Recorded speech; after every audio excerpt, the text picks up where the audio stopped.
Hello, Don here with Podiatry Practice Mastery, helping you get your practice to the $1,000,000 mark and beyond.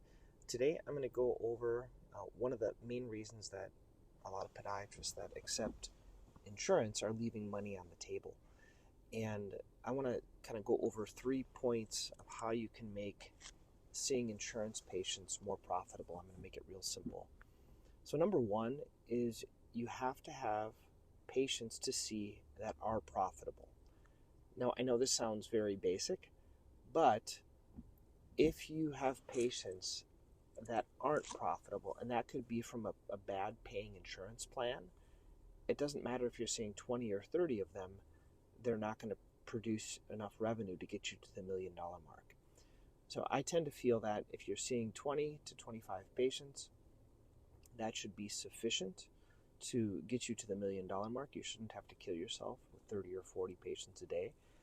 If you are, it's probably because you're getting a low reimbursement for the type of things that you're doing for those patients. So the first thing is you have to have patients to see that are profitable. Now, if you don't, there are a few things that you can do. You can opt out of certain insurances. So if there's a certain insurance that it's not even worth your time to see the patient because they are reimbursed so little. And what do I mean by that? Well, if you take your expenses, your fixed expenses for the year, you take your lights, your rent, your lease that you have, all these things, and you divide it by the number of patients that you see, you're going to get like the amount it is in terms of your overhead expenses to see the patient. So sometimes it's like 50 or 60 bucks just to see that patient in that room.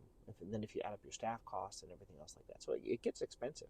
So you take the total amount that you spend on like overhead, then you divide it by the number of patients that you saw for your whole clinic, and that's the lowest amount that you can receive. So let's say it's $25 or $30 per patient, and if you're doing a quick visit that doesn't really reimburse anything, it's not really worth your time. Okay, hope that makes sense. The second thing I would say is you want to increase your MVP patients. So how do you do that? Well, if we're talking purely about insurance, you're going to do things that are more valuable or that the insurance pays you more for. Some practices, they're in RVU, so they have certain things that have higher RVUs. Within practices, in insurance plans, you have certain things that tend to be reimbursed more. So for example, you get so much for an office visit. So if you know how to do office visits and you know how to bill properly, you'll be able to do more 3s and 4s for your office visits because of proper billing. If you see someone back within a global period, you can't get paid for anything. So it's better to push things out so they're not within that global period. Procedures tend to reimburse well, so you have to be confident in knowing how to offer those to patients, what type of procedures you like to do, what type of procedures that are most profitable. In my practice, some of my favorites are, INDs, matrixectomies, flexor tenotomies, exostectomies, little amputations, simple procedures, certain times injections and things like that. We're talking purely insurance covered things. Then you have to use the full gamut of what insurance will reimburse you for. There's many doctors that I see that because of the complexity, they've never learned how to do over-the-counter DME or non-custom DME or even custom DME. So there's different types. So the non-custom DME would be like the ankle braces, the night splints, the short and tall walking boots, the stabilization velocity braces. If you don't learn how to prescribe these, and if you're not a vendor with the insurance, you're not going to be able to do those. So this is a way you can practice to the full extent of what the insurance will provide you for. Okay, so that is doing DME. Then you can get into the custom DME. There are different types of Arizona braces, balance braces, AFOs, different types of things like that. Compression garments, all these things that insurance will cover for. And I find many doctors, they just leave this on the table because they'll send them out to hanger or they don't want to deal with the billing because it can be a little bit complex, but this is a skill set you have to learn if you want to be profitable in treating insurance patients. Next, I would say would be being profitable in terms of imaging efficiency. So that would mean having protocols so every time there's a deformity in foot pain, staff automatically get x-rays. I know how many times a patient comes in after seeing someone else and they said, well, the doctor never even did an x-ray for me. And I wonder, well, why didn't they do an x-ray? And I want to agree, sometimes do staff get x-rays when maybe it wasn't absolutely necessary?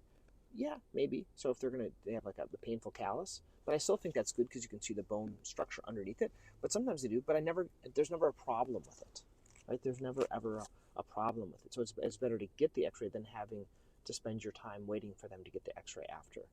And it's without saying, having x-rays at your office makes it a lot easier, digital x-rays. I know there are certain doctors in my community, they're working in a big hospital, and they have to go down to the x-ray department to get x-rays. It just takes a lot of extra time for that. So having it in your office.